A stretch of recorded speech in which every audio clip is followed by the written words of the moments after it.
Hello, my name is Doug, and in this video we're going to be talking about how I run my WordPress website.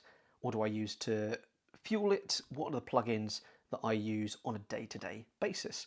And I've got a simple Notion page so that you can pause the video, get a quick snapshot so you can see exactly what I use without skipping forward. But if you do want to continue with the video and hear a little bit of context, we're going to go through the hosting platform, some of the building blocks that I use for my WordPress site, and then most importantly for any good WordPress site, the plugins that are powering it. So without further ado, let's head over. So here's my blog, a couple of articles.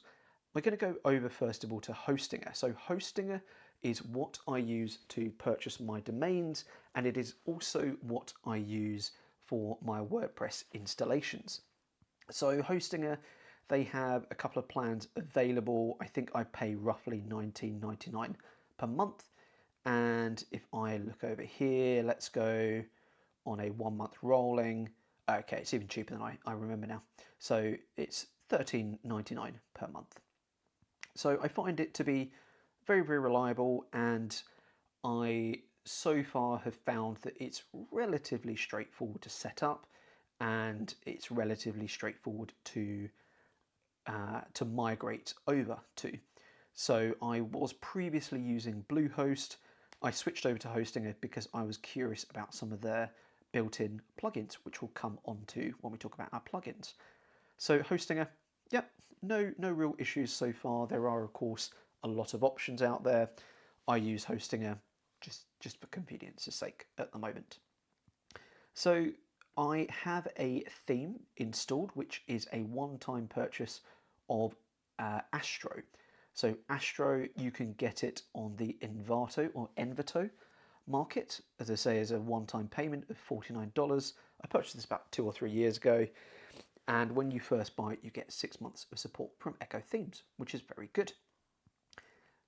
It's not the most flexible. You're going to find that when you're in the CMS and you want to, I don't know, build pages, it's going to be your traditional editor. So if I click add new page, it's your traditional add a title, add a block, and then if you install the Echo Themes plugins, you have a couple of additional options for blocks for the page, but it's very straightforward. Nothing too fancy. The key thing here is a lot of people tend to use things like Divi or Elementor or Thrive themes to build their site. I just use Astro. I think it's very clean, it's very straightforward, and I just like how clean it is, and that's really what I'm going for both in my plugins and the content. Just something that's very clean, easy to set up, and I don't have to worry too much about the look and feel of it. It's clean, it runs quickly, that's what I care about. Next is the CDN. So one of the things that attracted me to Hostinger is they have a relatively quick installation of Quick Cloud. So if you don't know, Quick Cloud is effectively a I'm not going to log in there for now, just to avoid showing you all of my records, but it's essentially a CDN. If you don't know what a CDN is, essentially it's just a way of storing and loading assets on the site quickly to boost your page, your Lighthouse score, improve SEO by making the site load faster, because a CDN makes those assets easy to load. You could also look at Bunnynet. Bunnynet, absolutely love Bunnynet. Or you could use something like Cloudflare. Take that at your own peril, because obviously Cloudflare recently suffered from quite a large hacking scandal, so that is up to you. But nonetheless, I use Quick Cloud to load up my assets. And then when you are in WordPress, it will have a corresponding plugin called Lightspeed Cache. And this is when you can check in on your CDN bandwidth, any low quality image placeholders, and you can just get a nice quick snapshot of your CDN performance. So I like it, very straightforward. Next up, we're going to go into the nuts and bolts of our plugins. So we've just covered off our Lightspeed cache. Next up is an app called PrettyLinks. Now, PrettyLinks is one of my favorites when it comes to creating vanity URLs and tracking affiliates. If you don't know what a vanity URL is, you will probably have clicked on one at one point in your life. One of the most popular platforms is something called Bitly. So if I go to Google, Bitly, there we are. This is probably the most famous one, but I like PrettyLinks because I don't have to pay anything. Whereas if you use Bitly, and I'll do a test here, dougdigital.co.uk, get your link for free, and I have to log in, I have to do all of that jazz, but you're going to get something that looks a little bit like this. But what about if you could get something that was more on brand and you don't have to pay? So PrettyLinks, here we go, link shortening, auto-linking keywords, dynamic redirects. I think it's very, very simple and very powerful. So what I would do is I would go into my plugin, installed plugins. I'll wait for that to load, or I could just go to PrettyLinks on the side. And you can see I've got a couple of examples here. So something that I'm looking to promote or something that I'm very passionate about, I can add new PrettyLink, give it a name, test. I'll go to my basic and I can make sure that this is a 307 or a 302 or a 301 if it's a permanent. Give it the target URL, google.com. And then I can give it a nice new link. So I'll call this Google. So now if I update and save this, then my link will be dougdigital.co.uk / the text that I put in here. So Bitly, it would look really ugly. It would be bit.ly / a random string of characters, and you would have to pay to get that nice vanity URL. Whereas with PrettyLinks, I don't have to pay. And if you decide to upgrade, you can take advantage of some really nice automatic link insertions when keywords are detected within your text. So that's a really, really nice extra feature. You can see how many link clicks you've got, any categories or tags that you have set, and then you'll be able to go over to your reports if you have Pro, and you can see how those links are performing. I think the free version, it does 90% of what I need it to. I can go in, I can edit it, I can make sure if it's a no follow, if it's a sponsored link, and if perhaps we have any URL parameter forwarding.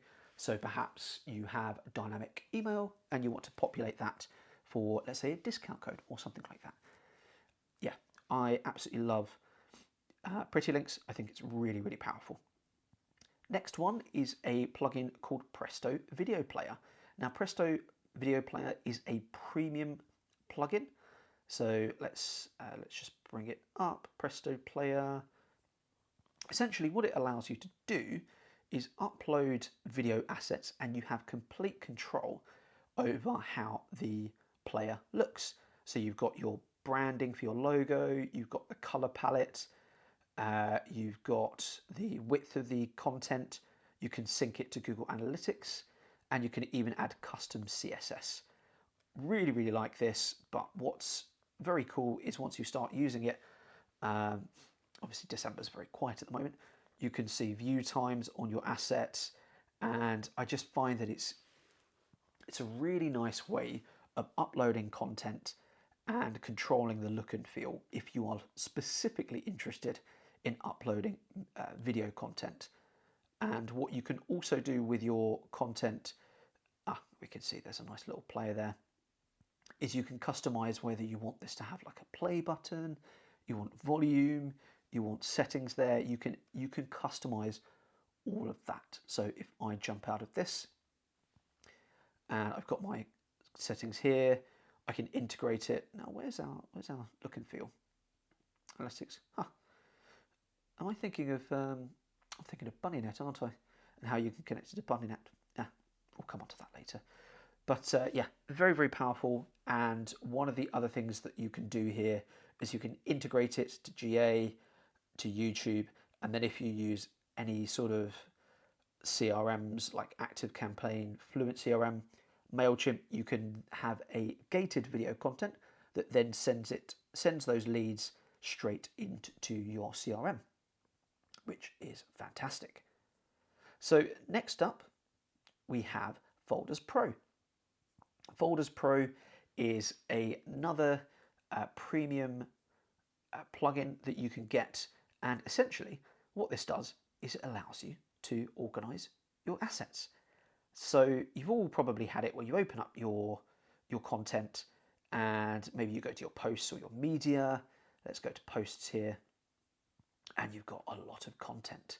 Now what you can do with folders is you can have a nice selection of folders to group your content, and you can also have them dynamic as well.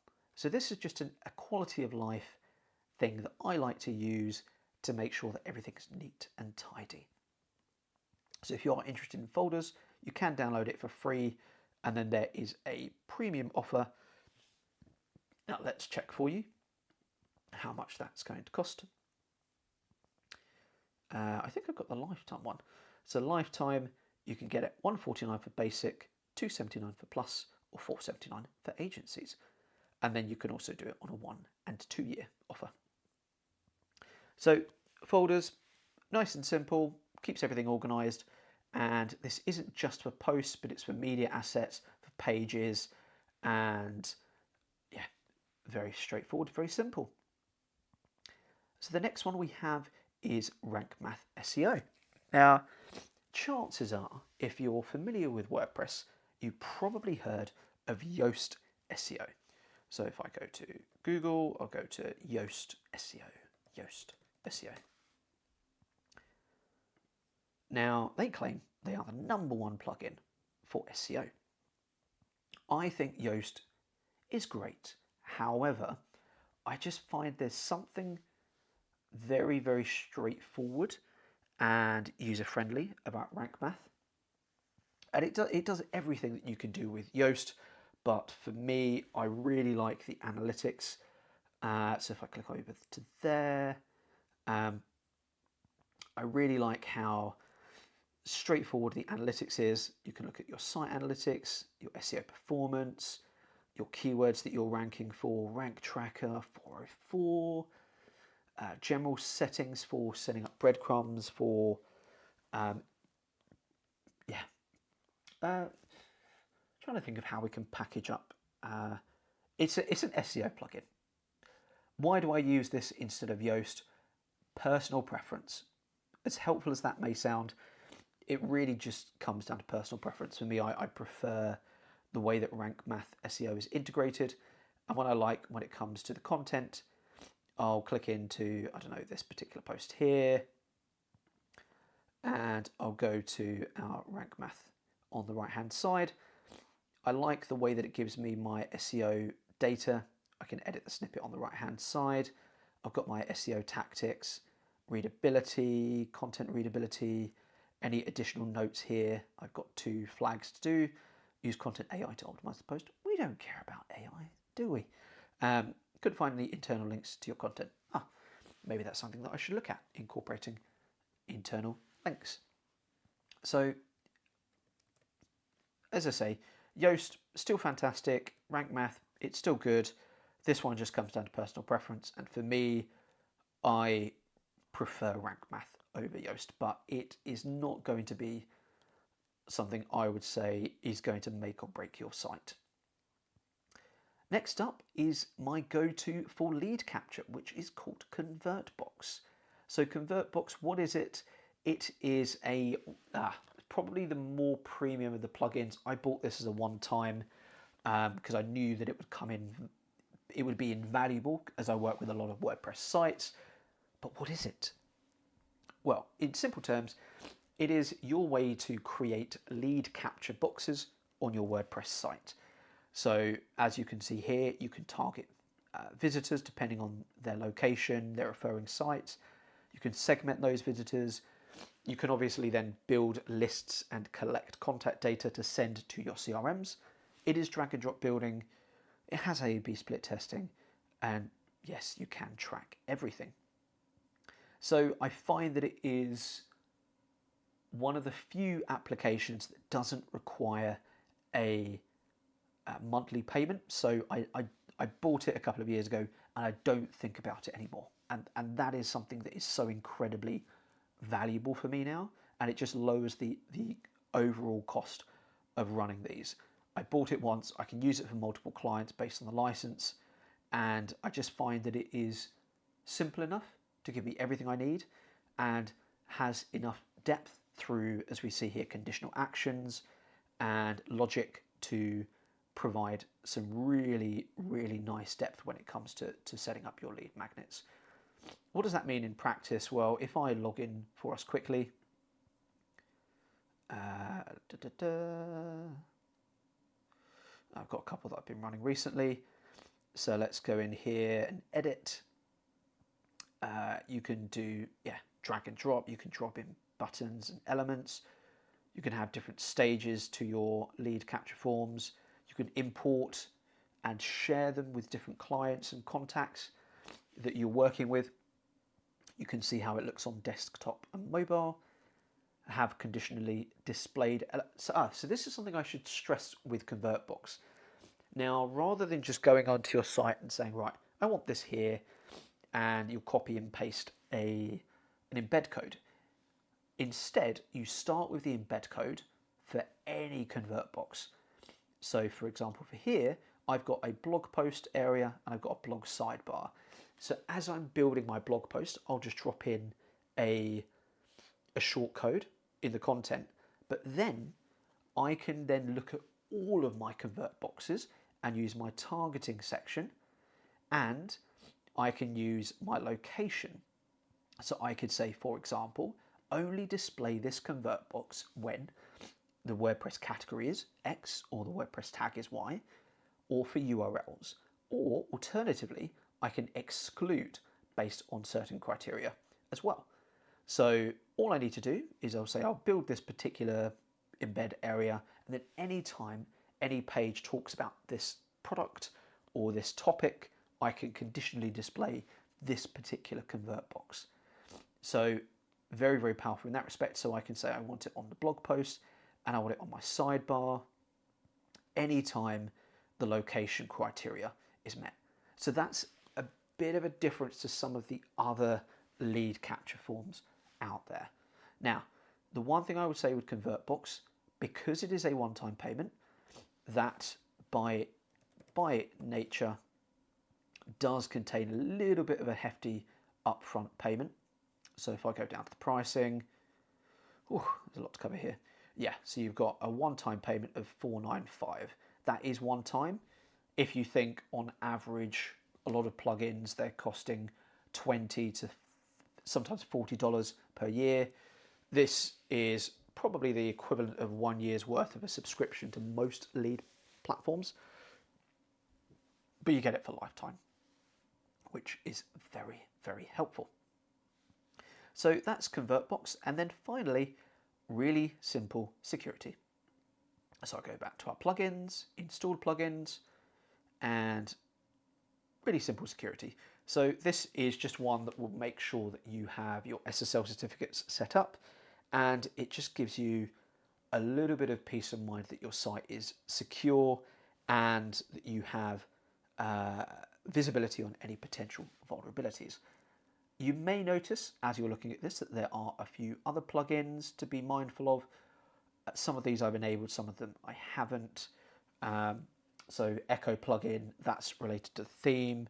Likewise with Envato Market, hosting AI and hosting a affiliate center, a connector for Amazon, and hosting a tools, some of those bundled services. We have Make Connector, which is just so make.com is an automation platform, and I've hooked that up to essentially watch my WordPress site for any changes so that I can then run automations such as drafting social content or sending out emails when a new post goes out, little things like that. There is Sitekit by Google. I'll be honest with you, it's really poor. It's so popular, but it's really poor. I really wouldn't recommend it. If you do want to install code snippets, just get yourself code snippets. It's a free plugin. Use that to put in your code. I just find that trying to force Google Tag Manager or GA using SiteKit, tremendously unreliable. So just FYI. But that's it for today. Nice and simple. Just under 25 minutes of going through the plugins. All in all, though, this should mean that once you've got some of the lifetime ones, you'll have them for life, and then you'll have maybe a hosting a payment of say $15 a month. I think I overestimated this when I put this in, and then I've got Rank Math SEO, which I pay about $80 a year for, and then that's pretty much it. So what's that? $35 for the site per month if we factor in the Rank Math SEO divided over the year. Can't go wrong with that.